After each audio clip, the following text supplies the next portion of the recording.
There are issues in the Rockwood School District the parents are concerned about. There are people here that are totally against what's going on, and there are people here that are for what's going on.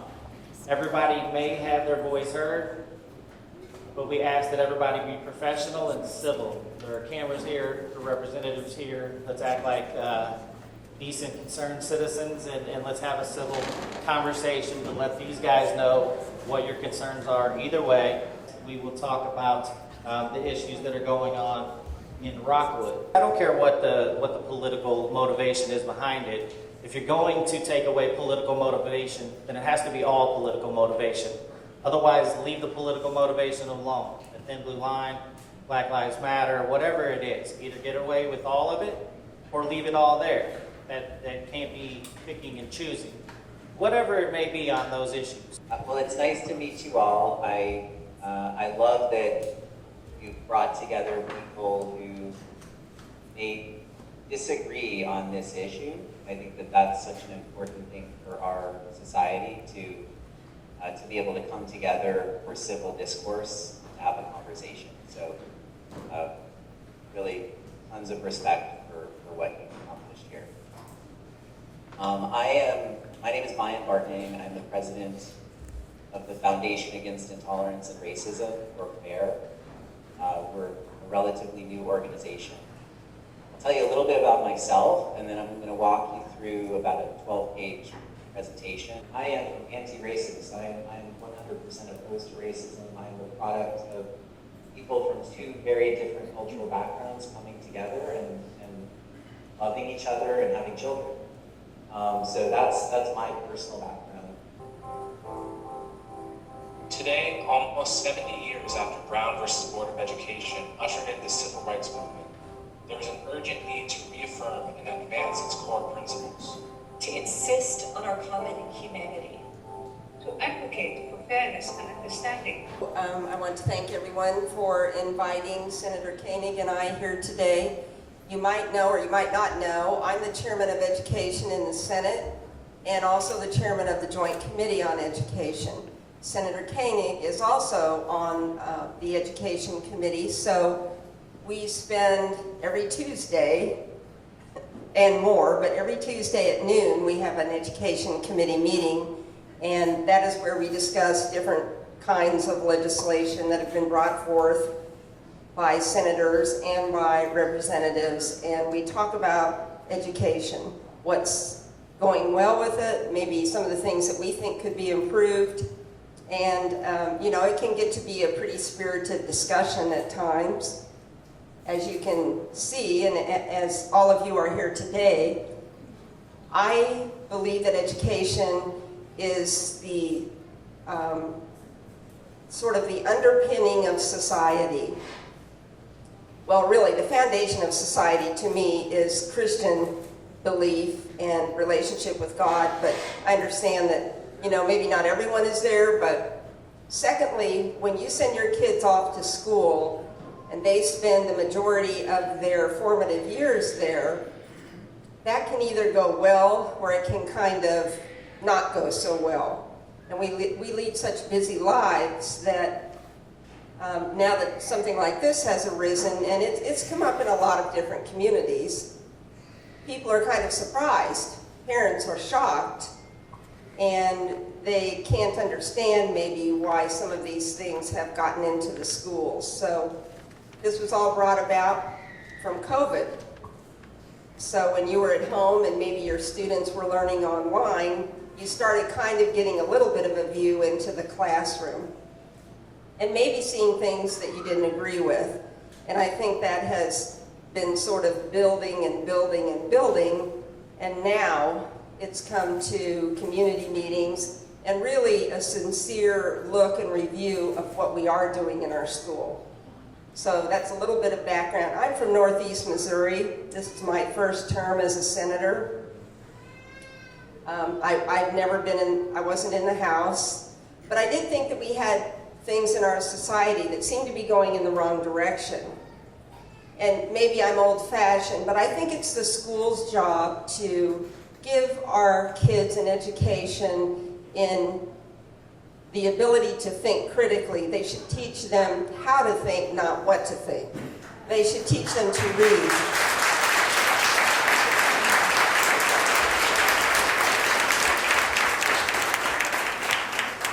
So reading, writing, and arithmetic are still important in this world, and so also is history.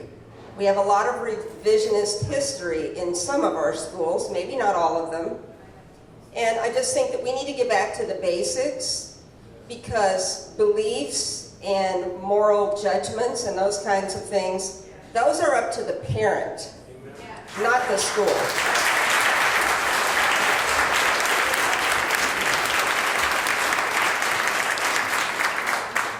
Now, speaking a little bit on behalf of the schools, you know, some parents have kind of checked out from their kids. And I do believe that a strong society depends on strong families. Strong families make our nation successful. If you have dysfunctional, splintered families, then you start seeing a growing government. And government will start making your decisions for you, which is something I detest. I'll just be frank with you. It's not government's job to get into your life and your kids' lives and start making your decisions for you. But when you have dysfunctional families, that's what happens. And so sometimes the schools feel, well, the parents aren't guiding their children, or maybe the kids are not getting enough support at home. And so then they kind of try to step into that gap and fill that gap. So I think that there are things happening on both sides of the equation, and it's really up to us now that we understand what is happening to A, not be afraid to challenge what's happening and get it stopped, but also to step in and provide the support for our students and our schools so that we end up with what we need, which is an educated student who can live successfully independent of government.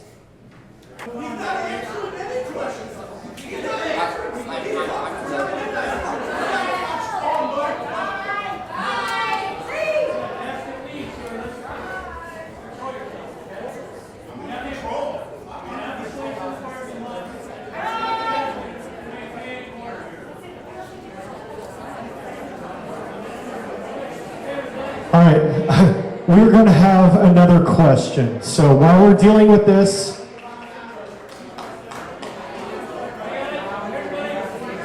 yes, we are here for a conversation, not a scream fest.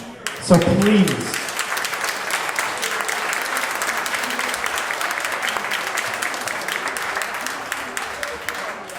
So, can you guys hear me? I'm going to ask her to speak loudly.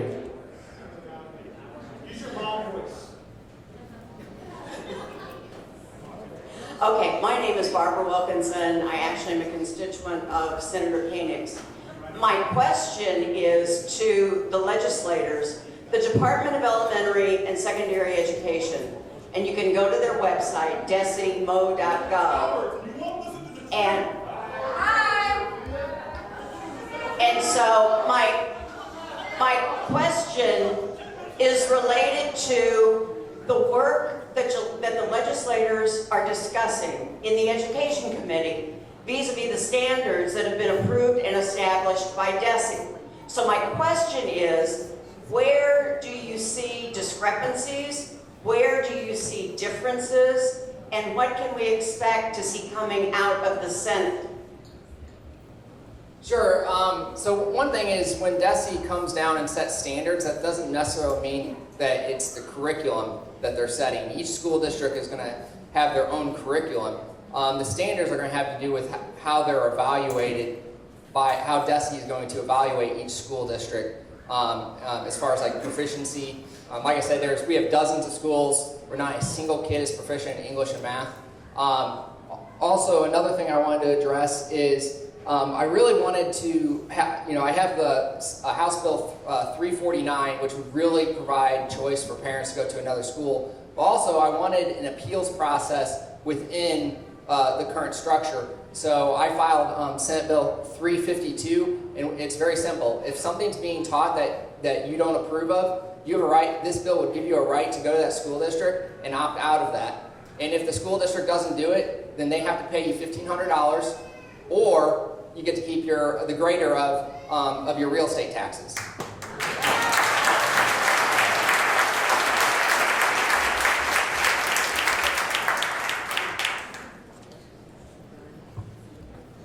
Andrew. Hi. Oh, sorry, go ahead.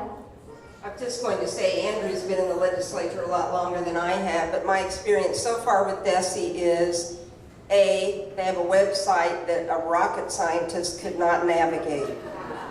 So you would not be able to, you could spend an untold amount of time trying to figure out exactly what is on there. Secondly, DESE is funded by the legislature. So to me, it's like a lot of government departments. It has kind of grown and grown and grown until you kind of get away from the core mission of what the department does.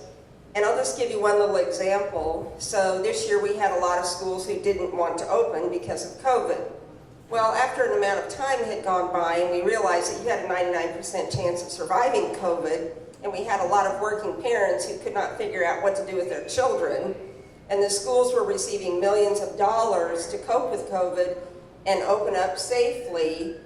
And a lot of schools did open up. A lot of schools fought to be open, but then there were a lot of schools also who just said, no, we're not going to open up. I went to DESE and said, you know, we've spent millions of dollars already given to them to implement all kinds of safety procedures. They need to open up. The kids are suffering at home and the online thing is just not working. And they said, well, that's local control. So I think there's really kind of a disconnect between really what I thought DESE was supposed to be doing, which would be setting standards, assessing results, reporting to the legislature, and they're kind of off on, you know, a tangent. And so that's one of the things that we're looking at. It's kind of it's a learning process for both of us, but we need to get back to the basics, and we need to get schools out of the business of getting into your personal lives and your personal beliefs and your children's beliefs, teaching them reading, writing, arithmetic, and history.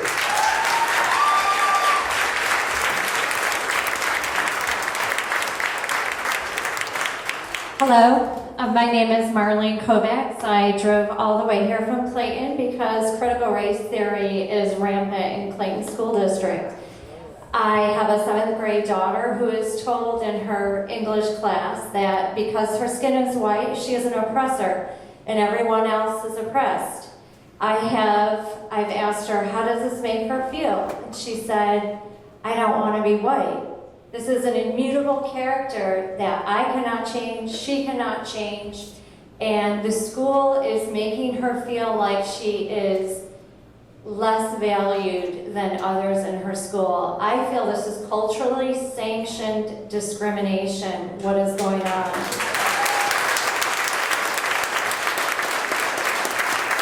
And school choice is great. I am not opposed to it, but can anyone tell me what school in the St. Louis County area is not teaching critical race theory? It doesn't help me.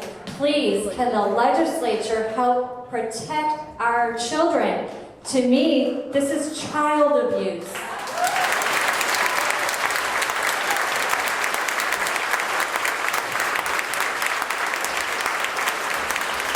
We want our kids to be happy. We want our kids to learn. Do you see anything violent here except for this one guy? No. Do you see violence? Do you see hate? No. Question for you. But one more statement. Just do whatever you can to make all the local people public. Let the local people know it's a local issue and they need to fight it. Give us avenues of what we can do. Point out what we can do legally. Are there lawyers that will help us? Thank you. I did not plan on saying anything today, but I have a 3rd and an 8th grader at Rockwood.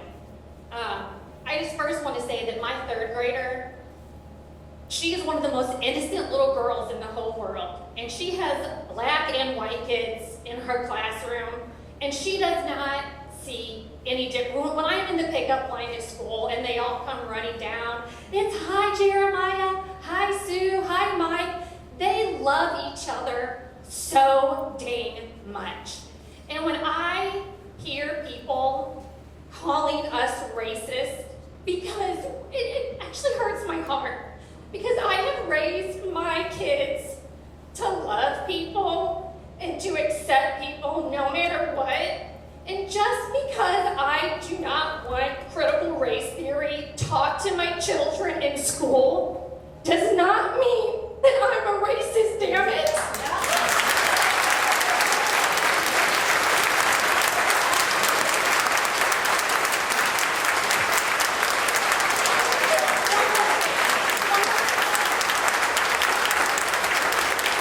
One more thing. My 8th grader is so freaking well-rounded in who she is. She wrote this today because she wanted me to say something about it, and again, I wasn't going to. She stuffed it in my purse. She wrote this out because this is part of her, her language arts critical literacy unit that infuriated her beyond belief. She was so upset because she said, Mom, everyone in my class was arguing with each other. They were fighting, yelling. Her language arts teacher was using white privilege constantly throughout the unit. And I said, Hannah, you never have to take that. You know what privilege my daughter has in life? She has 2 loving parents at home that will support her and love her till the day she dies. And you know what else? We love God. And I love you no matter what color your freaking skin is, or whether you're a Democrat or a Republican. And you all, guess what? My name is Crystal Domagowski, and if you want to hit me up on Facebook and harass me, you can. There are a couple bills that are moving forward. There's my 352, which I've attached to several different things, which would give parents a right to make an appeal and make sure that stuff that they don't view their kids should be taught, they would have a right to get out of it. And I do think that critical race theory should be banned from our public schools because it is just teaching racism. I'm Kelly O'Brien on social media, and I have 2 things I'd like to say. First, we opened today in prayer, and not everyone is Christian, but I am a Christian, and as a Christian, I feel called to respect the dignity of all people, and I do not believe that all children in Rockwood or any public schools in St. Louis feel valued. I don't think they feel seen or heard. I know specifically there was an elementary school in Rockwood that had students self-report how comfortable they felt at school, and 35% of African American Black students said they did not feel comfortable at school. And as a Christian, that hurts my heart. And I also heard talk about revisionist history, and I would say there is no black and white history. There's history based on your reality and your perception, and we talk about slavery, but slavery was replaced by Jim Crow laws. And if you study the history of St. Louis, there is redlining. There was racial segregation. There were realtors who had racial covenants where they were told not to sell to black families. And we need to understand that history. We need to understand that our perspective as white people is not everyone's perspective. And if you look around this room, I'm not a mathematician, but I would say it's 98% white. And that is not the reality of our society. It's not the reality of our public schools. I feel like this is an echo chamber of white people. And I would also like to say, because I feel like the word white privilege comes up a lot, what white privilege means is that you are not judged based on the color of your skin, and other people are. Thank you. I am not calling anyone a racist. I am not calling anyone a racist. No, I did not. I did not use the word racist.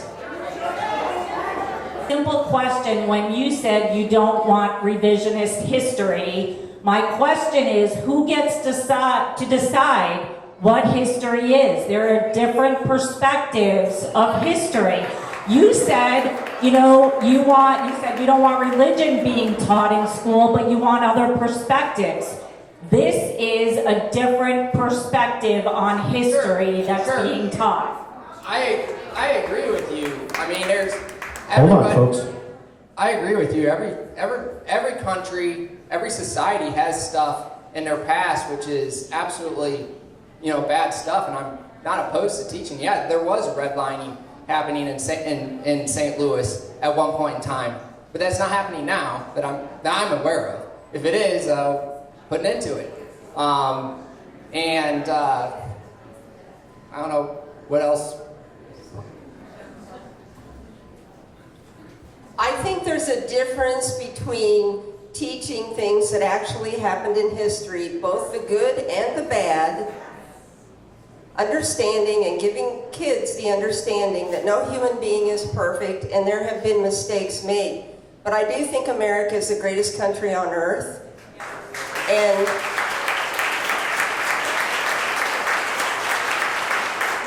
I think if we want to teach about things that have happened that weren't good, we teach that we're moving forward. We try not to make the same mistakes over and over again, and we want an inclusive society that respects and cares about everyone equally.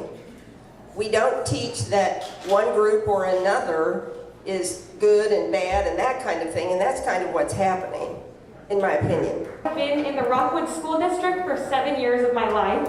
I went to LaSalle Springs Middle School, then moved up to Eureka, and I'm about to graduate. I have a very simple question for you guys. I have been in Rockwood for a very long time, and I have never once been told by a teacher, administrator, or fellow student that we were being taught the words critical race theory in school. Before this conversation arose about this specific event, had never heard the words critical race theory ever in my life.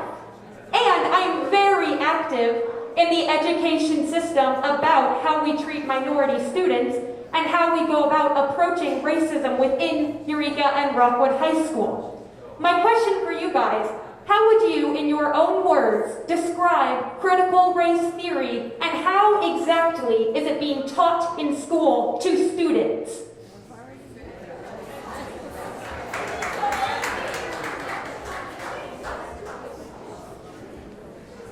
Well, I mean, I haven't been in every classroom, and I don't know exactly what's being taught, but it's some of the things that we've just heard. Like I asked a student who went to Rockwood Summit yesterday what was being taught to him, and he said they were being separated by race and then told that white people were basically oppressive, and it's basically white shaming, and that's basically a racist viewpoint. I'm not saying that this is happening in every classroom in Rockwood. I don't know that, but it is something that is starting to infiltrate a lot of the public schools. It's happening in Webster. Because of Zoom, I think parents are more aware of what's being taught and what's being said. And so I know in the history class that my son had, I wasn't actually in there, but my wife was, and she was horrified with what was being taught. But what is the definition in your own words, please? I think critical race theory is something that is based on the belief that all whites are inherently racist, whether they know it or not, that the entire society has been designed and built up with white supremacy in mind. And if you want to know a definition for yourself, a great place to go to read about it is at City Journal. They are online and they talk about a lot of current issues, and they talk about critical race theory. My name is Amy, and I am a resident of Wildwood, so I'm part of the Rockwood School District. And my heart's full of optimism when I hear all of you all say that race is not a factor and you're not you're not assuming someone's character by the color of their skin. I think that's absolutely wonderful, and we should all give credit to that. As a person of Asian descent, I was adopted by a Dutch family.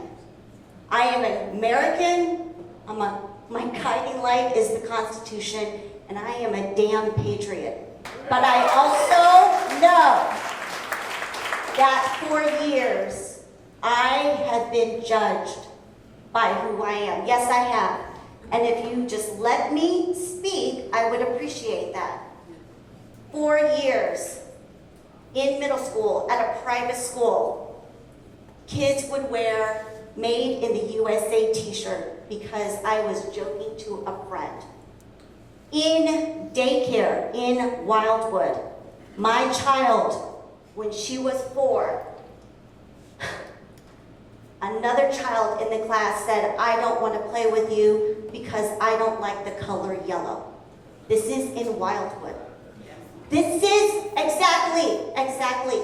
It is the parent. I am not saying it is all of you wonderful people. I am not saying that.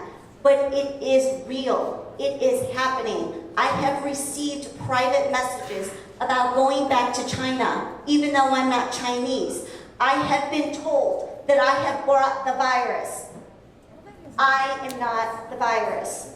Okay? All we want is just a little acknowledgement of what is happening. I'm not saying force it down each other's throat in a school, but it's just an acknowledgement of what is happening. It is real. Whether you like it or not, it is happening. It is happening and is real.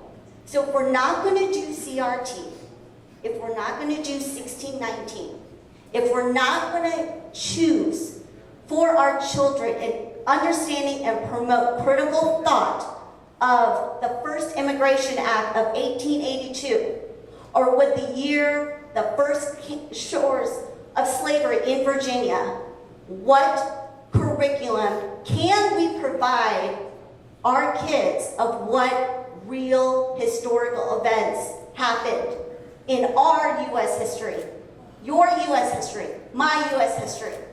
What is acceptable then? So, I think I have to maybe give you the same answer I gave a while ago, but I will add this. No, there's no perfect place on earth.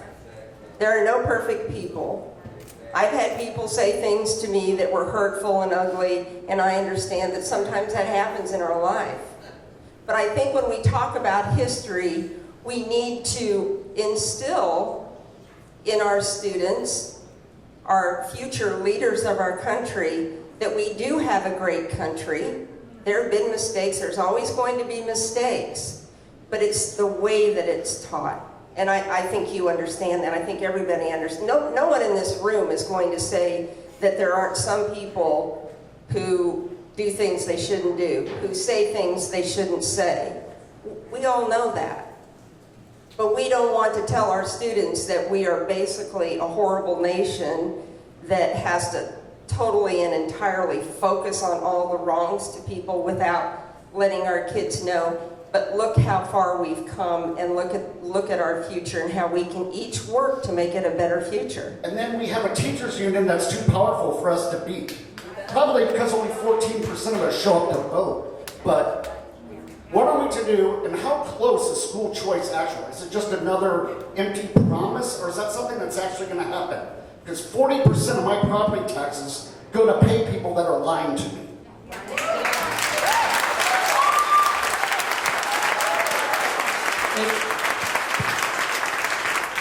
I agree with everything you said. I mean, there's no question Rockwood was dishonest with their constituents, with the students, with the parents. And honestly, I don't know if we would have a room this size if it weren't for all of the online learning, because I think people are more aware of what's being taught in schools because of that. But as far as school choice, you want to know how close it is? The bill passed out of the House with 82 votes. You need 82 votes to pass a bill. Well, during that process, we've had 3 members because of the Superintendent's Association, because of the School Board Association, because of the teachers' unions, that have said they won't vote for a bill again. Tell us their names.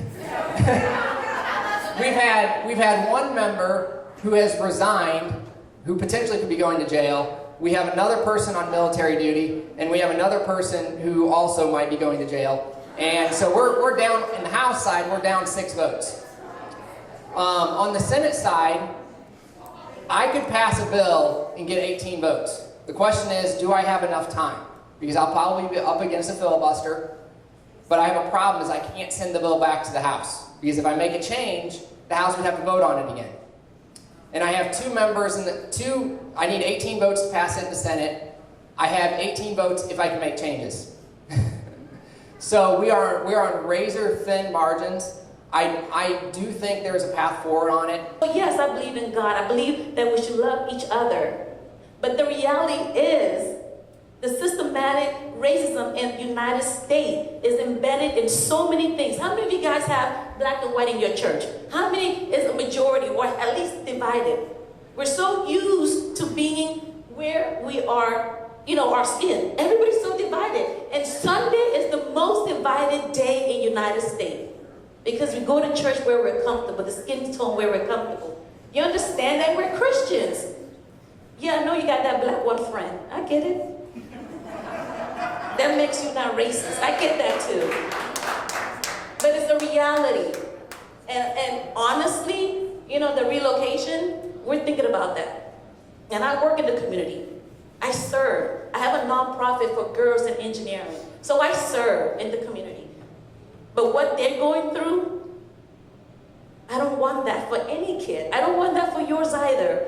So why don't we educate the teachers on what to teach? Let's educate the teacher, because I think these teachers mean well, but they just don't understand, because the majority of the teachers here anywhere are white. They're not black. It's not like we're the one forcing this down these kids' throats. So why don't we educate the teachers on what to teach? White privilege is real. It is so real. I walk around, we don't wear jewelry.